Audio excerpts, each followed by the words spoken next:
Glória a Deus, Deus é bom, amém, queridos? Eu realmente gosto de estar mais próximo de todos vocês aqui. Eu realmente creio que a unção, nós estarmos juntos faz toda a diferença. E eu não entendo porque pessoas, por conta da Covid, elas se acostumaram com os cultos online e não vêm para cá, né? Porque essa unção, o compartilhar da unção, faz toda a diferença nas nossas vidas. Então eu te encorajo também a incentivarem outras pessoas a estarem aqui na igreja, a receberem dessa unção, a estarem juntos, pegando junto. A Bíblia diz que nós devemos congregar, que nós devemos tomar inclusive cuidado para não deixar de congregar como alguns fazem, mas estarmos juntos, percebendo a direção de Deus, a unção coletiva, o manifestar da graça de Deus dentro da igreja, que é a agência do Senhor de transformação nessa geração, para este mundo. Amém, queridos? Glória a Deus. Eu queria expressar a minha gratidão. Realmente, olha, hoje é um sonho. Nós nos conhecemos há tanto tempo, temos essa amizade tão gostosa de tanto tempo, e hoje estar aqui é realmente um realizar de um sonho, né, onde nós estamos aqui.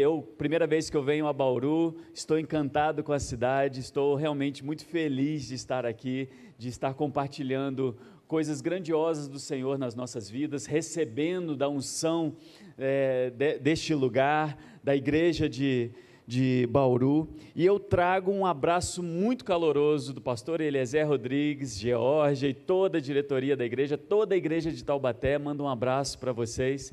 Nós realmente somos uma família e eu realmente me sinto em casa aqui, amém? Obrigado por toda a receptividade, por todo o carinho que vocês têm nos recebido, e como eu disse, eu estou muito feliz de estar aqui.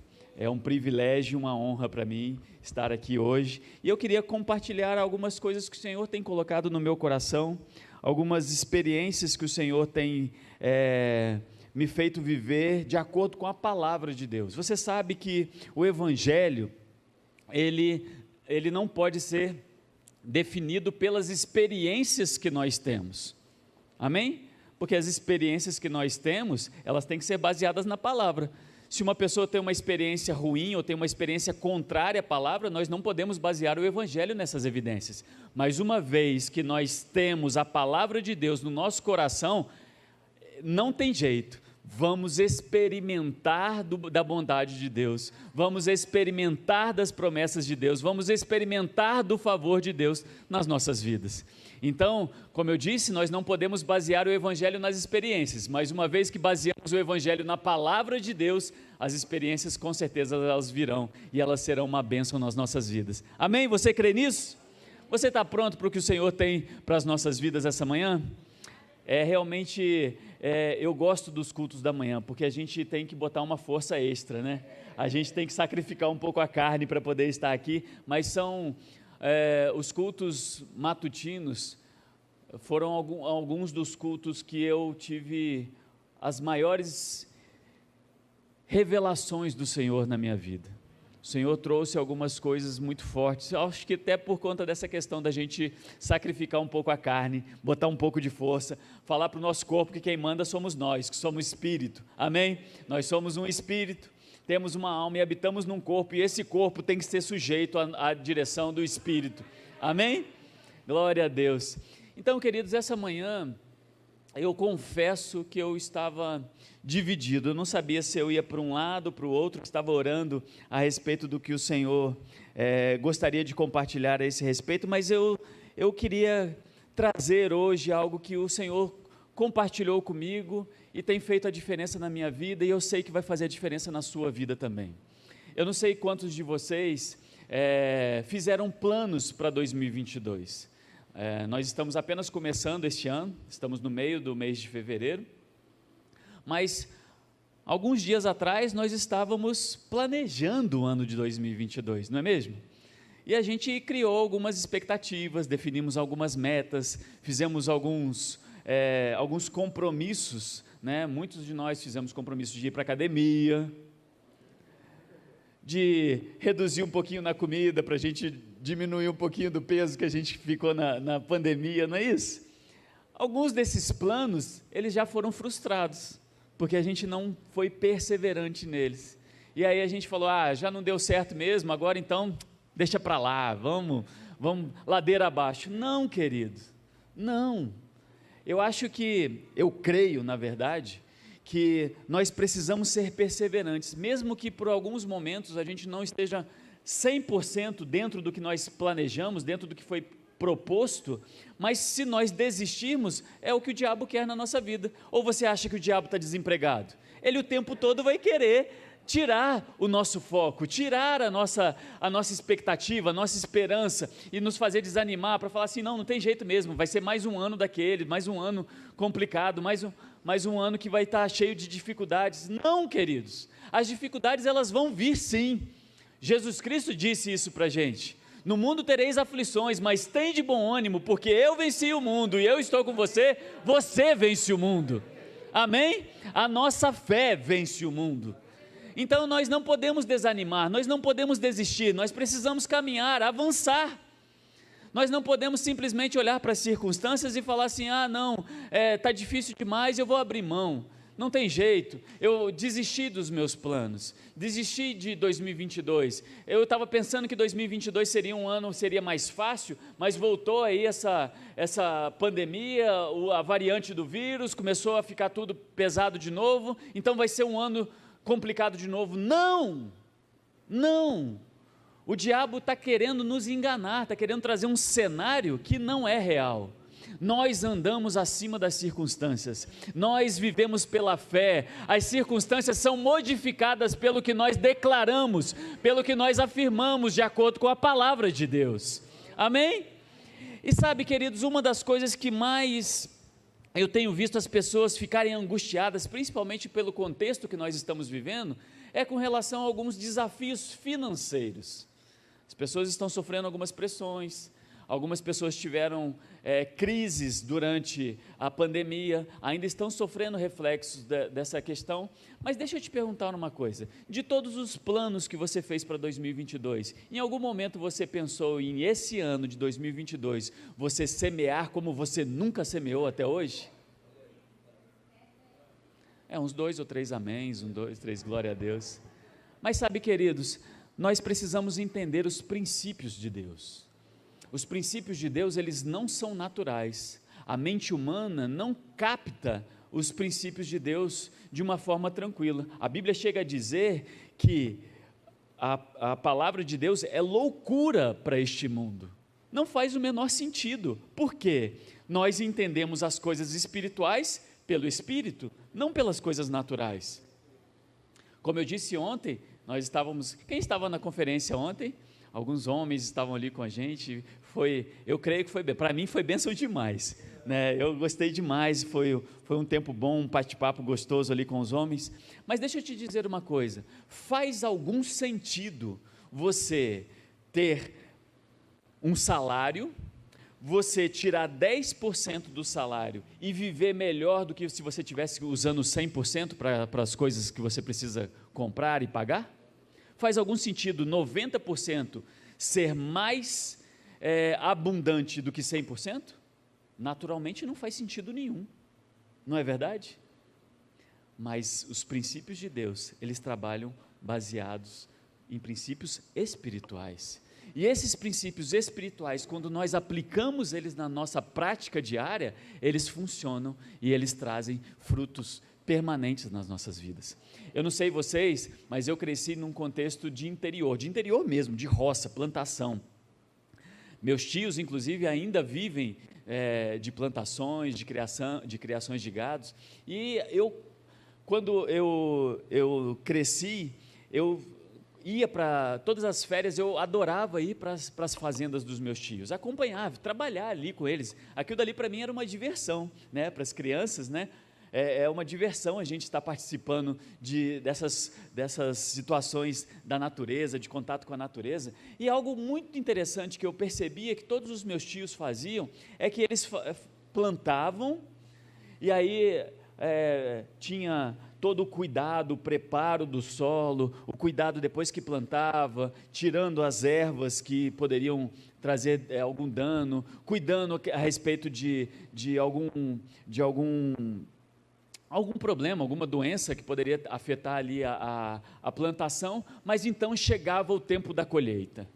Era uma festa, íamos com aqueles carros de boi, e íamos tirando as sementes, fazendo toda aquela colheita, e a gente colocava no carro de boi, e aí quando chegava então nos celeiros, os meus tios tinham uma preocupação muito grande, um trabalho muito especial, que eles não abriam mão deles mesmos estarem fazendo, eles não deixavam nem mesmo os empregados fazerem, eles iam fazer aquele trabalho. E qual era esse trabalho?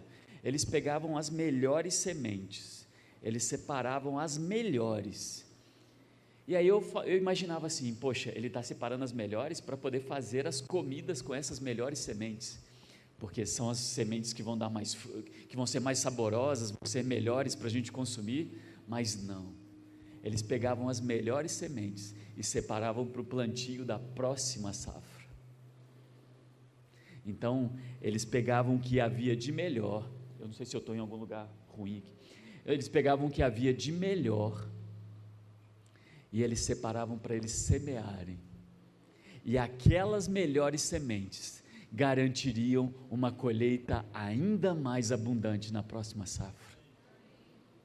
Sabe, queridos, a palavra de Deus nos diz que se quisermos e ouvirmos, ou algumas traduções dizem, se nós quisermos e obedecermos a palavra de Deus, nós comeremos o melhor dessa terra. Sabe, queridos, é uma estratégia, quando a gente entende o princípio da semeadura, que nós precisamos semear em abundância, porque nós sabemos que quanto mais nós semearmos, mais nós colheremos. Quanto melhor for o nosso plantio, melhor vai ser a nossa colheita ali na frente. E sabe, queridos, muitas das vezes nós pensamos racionalmente a respeito das coisas de Deus. Eu já vou ler um texto bíblico, mas eu acho importante dar esse contexto para vocês. Como eu disse, a gente não baseia o evangelho nas experiências, mas as experiências nos ajudam a viver uma vida plena que o Senhor tem para as nossas vidas. Eu não sei quantos de vocês, mas eu sempre fui muito fiel nos dízimos. Eu aprendi esse princípio logo no início da minha caminhada cristã, e eu sempre fui fiel em dizimar e ofertar.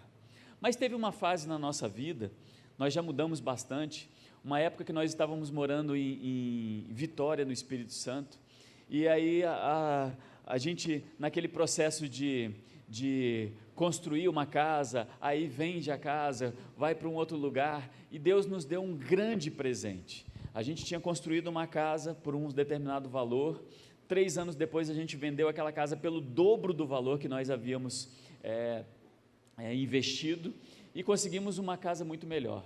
Só que essa casa muito melhor, a gente comprou a casa, era uma casa de um condomínio, e a gente comprou aquela casa, mas estávamos fazendo um financiamento, e no estágio em que a gente estava, não dava para comprar muitas coisas para dentro da casa, a gente estava meio que acampado naquela casa.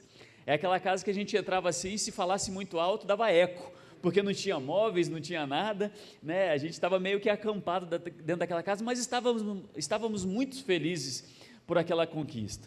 E aí o que acontece? A estratégia que eu bem espertamente bolei, olha, eu tenho um banco que me oferece 10 dias no cheque especial sem juros.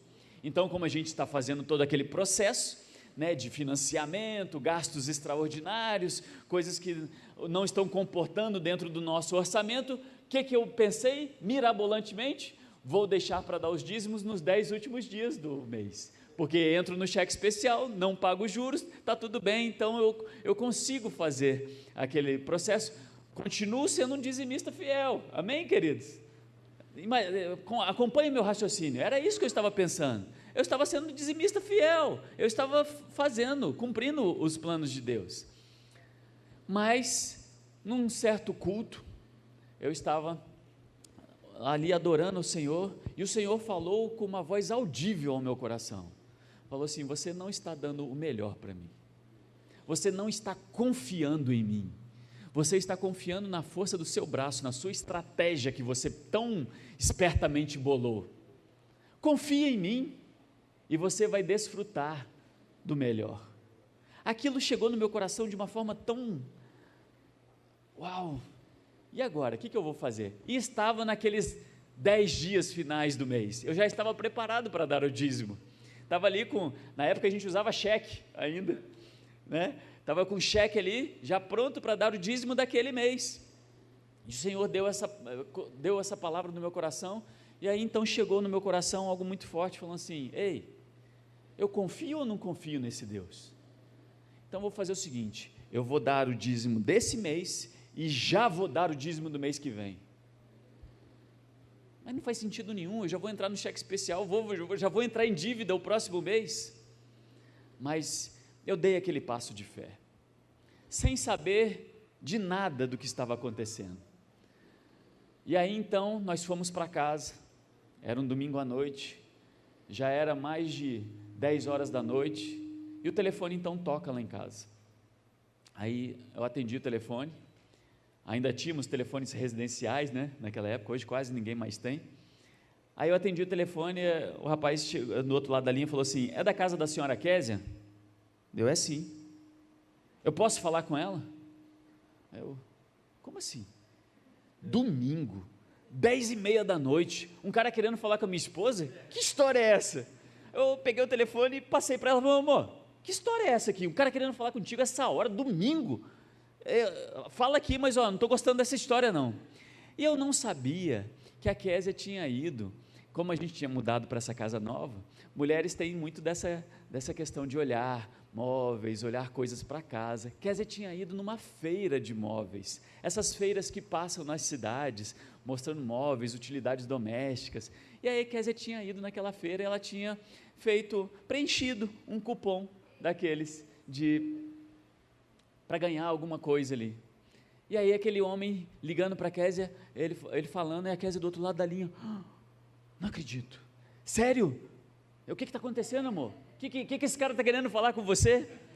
Aí ela desliga o telefone e fala assim: amor, sabe aquela feira que eu fui? Eu preenchi um cadastro, e toda a nossa casa vai ser mobiliada.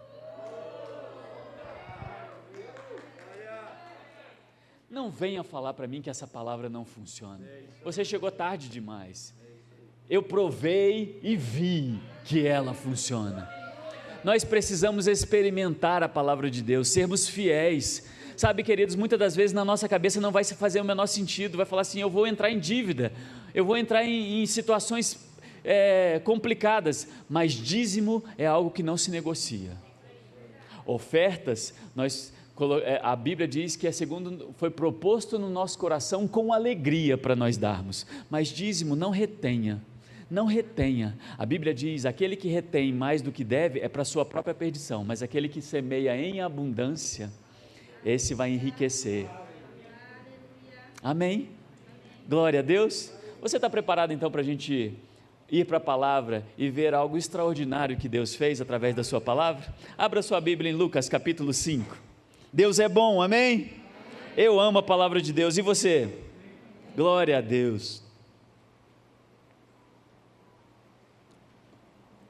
Talvez você nunca tenha ouvido esse texto na sua vida, mas nós vamos falar um pouco sobre ele hoje, e talvez de uma forma um pouco diferente, para você experimentar como o Evangelho, como a fé é divertida.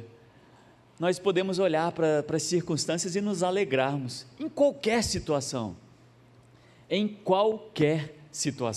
nós podemos nos alegrar, porque nós temos uma palavra que nos garante a vitória, nós temos uma palavra que nos eleva ao nível aonde as coisas vão funcionar, aonde Deus vai agir de forma plena nas nossas vidas, amém? Você está feliz? Amém. Vamos lá então, Lucas capítulo 5 verso 1 diz assim: e aconteceu que num determinado dia Jesus estava próximo ao lago de Genezaré, e uma multidão o espremia de todos os lados para ouvir a palavra de Deus. Uma multidão o espremia de todos os lados para ouvir a palavra de Deus. Está projetando aqui? Não, né? Não projeta o texto? Só para eu ler a mesma coisa de vocês. Lucas capítulo 5 verso 1, porque eu estou com uma versão um pouco diferente, pode ser que nem todos estejam vendo a mesma coisa. Lucas 5 verso 1, se não eu continuo lendo aqui, não tem problema. Verso 2: e ele observou junto à beira do lago 2 barcos deixados ali pelos pescadores, que, havendo desembarcado, cuidaram de lavar as suas redes. Então entrou num dos barcos, o que pertencia a Simão, e lhe solicitou que afastasse um pouco da praia, e assentando-se no barco, ensinava todo o povo. Assim que acabou de ministrar, dirigiu-se a Simão e aos demais e lhes pediu: ide para onde as águas são mais profundas e lançai as vossas redes para a pesca. Ao que replicou Simão: mestre, tendo trabalhado durante toda a noite, não pegamos nada. Todavia, confiando na tua palavra, lançarei as redes. Assim procederam e pegaram enorme quantidade de peixes, tanto que as redes começaram a se romper. Por esse motivo, acenaram para os amigos que estavam nos outros barcos para que viessem ajudá-los. E chegaram e lotaram ambos os barcos, ao ponto de começarem a afundar. Diante de tamanho evento, Simão se prostrou aos pés de Jesus e declarou: afasta-se de mim, Senhor, pois sou um homem pecador. Porquanto ele e seus companheiros estavam maravilhados com a pesca que haviam realizado. Assim como Tiago e João, os filhos de Zebedeu, que eram sócios de Simão. Todavia Jesus revelou a Simão: não tenhas medo, a partir deste momento serás um pescador de vidas humanas. Então eles arrastaram seus barcos para a praia, renunciaram a todas as coisas e seguiram a Jesus. Sabe, queridos, a gente lê a palavra de Deus, é tão maravilhoso, mas deixa eu te dar uma perspectiva um pouco diferente a respeito disso. Eu disse ontem, eu costumo meditar sobre as escrituras, os textos, as histórias, e eu tento me colocar lá dentro da história, participando daquele momento. Imagina, vamos fazer uma viagem comigo. Estamos ali, Jesus está à beira do lago, na praia, e aí as pessoas estão ali reunidas, e aí Jesus então olha para o barco que está ali, os pescadores lavando as redes, e aí Jesus pede um dos barcos emprestado para ele poder sentar no barco e pregar para a multidão. Esse é o contexto que a gente está vivendo. Agora, vamos para o outro lado. Imagina que nós somos ali da equipe de Simão, passamos a noite inteira trabalhando, sem pegar um peixinho. Eu não sei quanto a vocês, mas imagina um dia de trabalho completamente improdutivo. Você queria, depois de um dia de trabalho improdutivo, onde tudo deu errado, você queria uma multidão perto de você? Claro que não, muito menos expondo o seu fracasso, porque as pessoas estavam olhando ali: eles não são pescadores? Por que essas redes estão vazias? Por que esses barcos estão encostados aqui? Que pescadores de meia tigela esses? Não pegaram nada. Então imagina a vergonha de Simão e os seus companheiros. Eles estavam ali envergonhados, frustrados, cansados, depois de um dia que deu tudo errado, uma noite que deu tudo errado, não prosperaram, nada deu certo. E aí então chega Jesus e uma multidão junto com ele. Ele falou: meu Deus do céu, que vergonha, tudo que eu queria era estar longe daqui, tudo que eu queria era estar dentro da minha casa, já cansado, frustrado, chateado com toda aquela situação. Mas então chega Jesus e com ele uma multidão, e ele olha: meu Deus do céu, o que a gente está fazendo? Aí Jesus pede o barco, ele falou: vai Jesus, fica aí com o barco aí, mas me deixa quieto aqui, não quero muito me expor. Quantos de nós estamos nessa situação? Depois de frustrações, depois de perdas, depois de fracassos, a gente não quer nem mesmo ouvir a palavra de Deus. Mas algo aconteceu nesse episódio. Eles emprestaram o barco para Jesus. Jesus então pregou a palavra de Deus. Jesus ensinou aquele povo como a palavra funciona, como Deus é bom, como plantar gera frutos, como dar é melhor do que receber. E aí eles ouvindo aquelas palavras, e aí então no final de que Jesus acabou de ensinar todas aquelas coisas, Jesus chama Pedro, Simão, fala assim: ei, vem cá, pega os seus barcos, leva para um lugar mais fundo. Agora pensa comigo, Simão um pescador experiente, profissional na área, passou uma noite inteira sem pegar um único peixe, e à noite é o horário propício para pescar. De dia não é, os peixes estão mais fundos, os peixes não estão mais ali na superfície para que eles pudessem pegar. E aí Pedro, Simão Pedro, um profissional da pesca, olha para um marceneiro, para um carpinteiro, que fala assim: leva seu barco mais para fundo e lança suas redes. Eu imagino Pedro olhando para ele e falando assim: Jesus, eu já passei vergonha demais por hoje, eu já lancei as minhas redes a noite inteira, fui frustrado porque nada deu certo, agora só está querendo que eu vá de novo, numa situação completamente improvável, uma situação praticamente impossível, eu vou passar vergonha de novo, Jesus. Mas ele passa, imagino, eu estou contextualizando, estou me colocando ali no lugar de Pedro, da equipe dele ali, dos funcionários dele, mas ele fala assim: tudo isso é um fato, mas sob a tua palavra, eu lançarei as redes. E algo aconteceu naquele momento, o improvável, o impossível aconteceu. Ele não só lançou as redes e pegou uma quantidade enorme de peixes, como ele não estava dando conta, e ele acena para os amigos: ei, me ajudem aqui, porque eu não estou conseguindo, me ajudem a buscar aqui esses peixes. E aí então vem os amigos, eles puxam as redes, tem tanto peixe, que os barcos quase afundam. Foi o maior sucesso na vida profissional de Pedro. E aí ele então arrasta aquele barco para a praia, e aí já não tem mais o sentimento de frustração, mas um sentimento de euforia. Olha só o que aconteceu, olha tudo que aconteceu aqui. Ele olha então para Jesus e ele fala: ei Jesus, se afasta de mim, eu não sou digno de estar na tua presença, eu sou pecador. E aí Jesus falou: ei,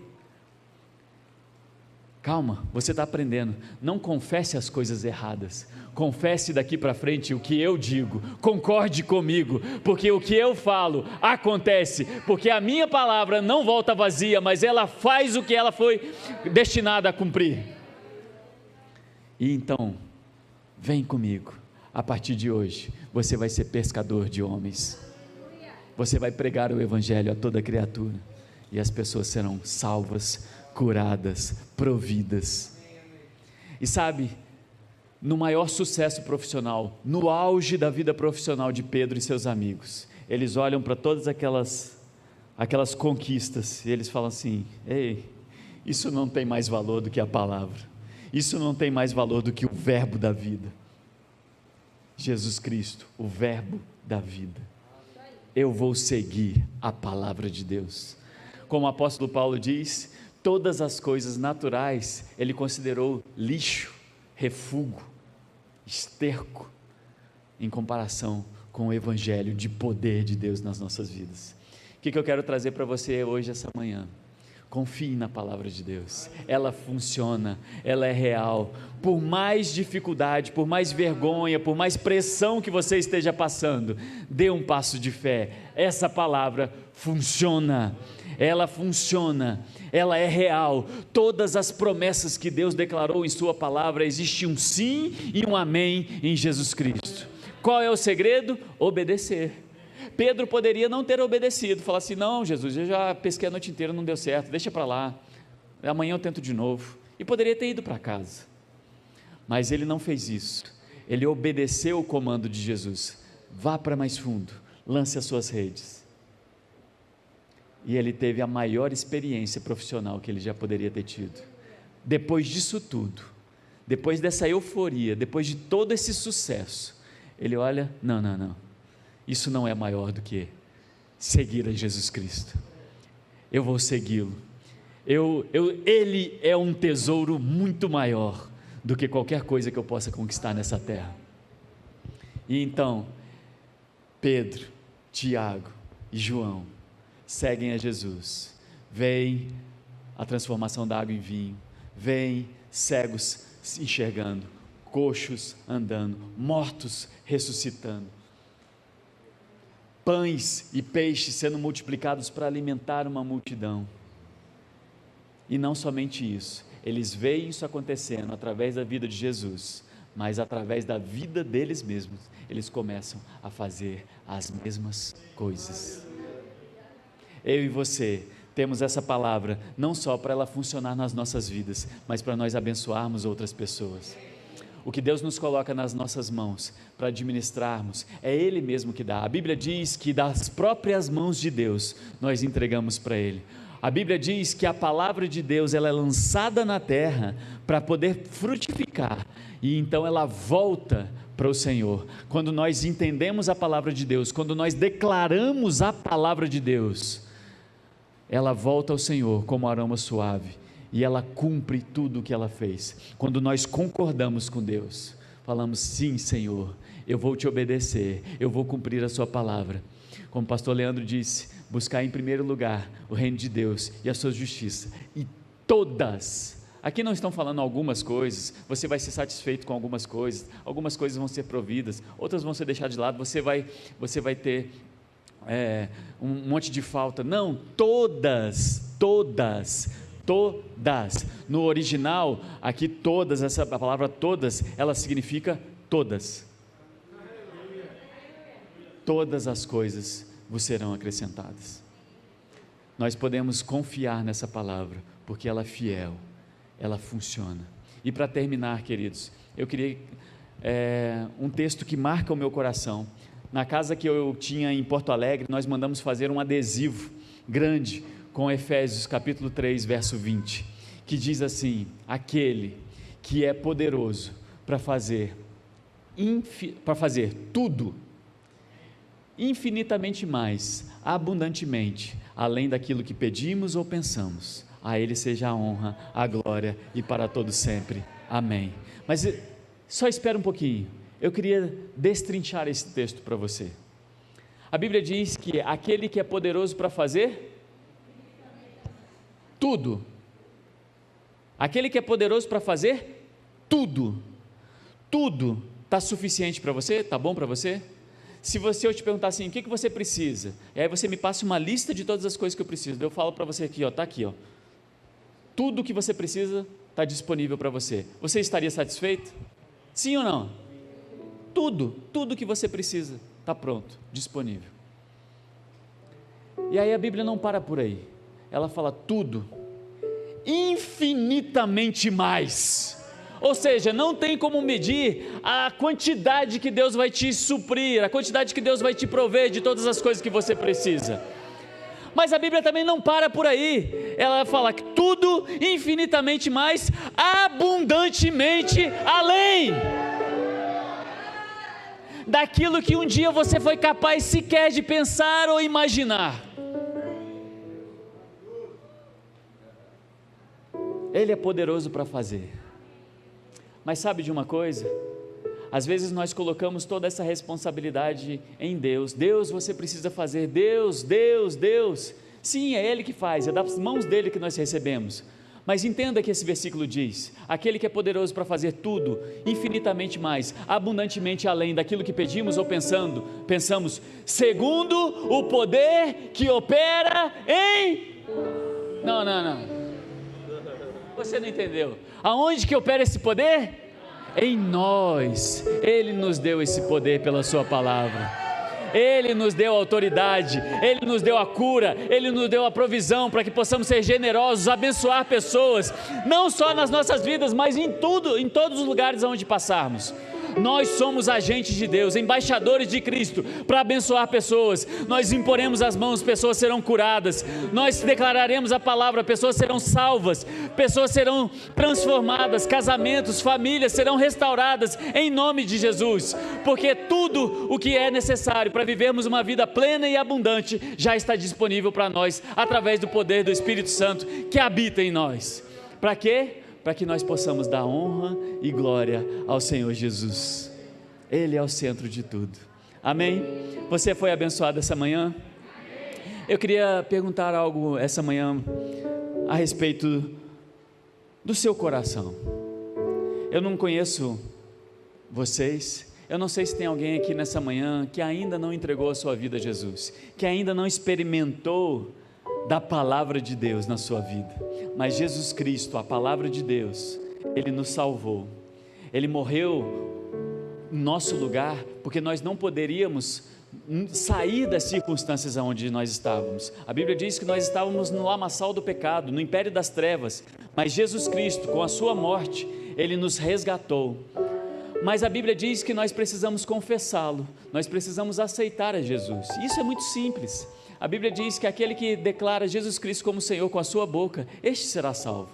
Se existe alguém aqui essa manhã que ainda não confessou a Jesus e gostaria de fazer isso essa manhã, você pode levantar uma de suas mãos? Eu sentiria um enorme prazer, um privilégio de estar orando com você essa manhã. Tem alguém que ainda não aceitou Jesus e gostaria de fazer isso essa manhã? Não? Todos salvos? Existe alguém essa manhã com algum sintoma de enfermidade? A palavra de Deus, como nós vimos aqui, ela é suficiente para fazer tudo nas nossas vidas, abundantemente mais, além do que pedimos ou pensamos. Se nós pedimos uma restauração na nossa saúde, a palavra de Deus é capaz de fazer isso através do Espírito Santo que habita em nós. Existe alguém com algum sintoma de enfermidade? Você pode levantar sua mão? Alguém mais com algum sintoma de enfermidade? Ali. Vocês podem ficar de pé, por favor? Não só as pessoas que estão com algum sintoma de enfermidade. Amém. A igreja pode estender as mãos sobre eles. Vocês creem na palavra de Deus? Vocês creem que ela é verdade? Que ela funciona? Amém? Existe uma unção aqui disponível para a cura. Existe uma unção hoje aqui disponível para a cura. Pai, em nome de Jesus, eu declaro sobre a vida das minhas irmãs a cura nos seus corpos. Pai, em nome de Jesus, nós declaramos que pelas pisaduras de Jesus, pelo sofrimento de Jesus, nós somos sarados, não existe legalidade de Satanás para tocar nos nossos corpos, e eu declaro em nome de Jesus, minhas irmãs curadas, saradas, plenas, em nome de Jesus, recebam a cura de vocês, em nome de Jesus, amém, queridos? Glória a Deus. Mais uma vez, pastor, que honra, que privilégio de estar aqui com vocês, me alegra muito fazer parte, estar aqui, eu me sinto em casa, viu? Eu me sinto realmente aqui muito à vontade, porque eu sei que essa daqui é uma extensão da nossa casa, e nós em breve estaremos todos juntos, porque Jesus está voltando, amém? E nós estaremos com Ele celebrando, festejando, nos alegrando, nos divertimos, mas até lá, nós temos algumas coisas a fazer, e essas coisas implicam em sermos generosos, abençoarmos vidas, impormos as mãos para as pessoas serem curadas, expulsarmos demônios, declararmos a palavra de Deus para que toda criatura seja salva e conheça a bondade de Deus, o amor de Deus e o favor de Deus na vida delas, amém? Que Deus abençoe a cada um de vocês, muito obrigado mais uma vez, aleluia.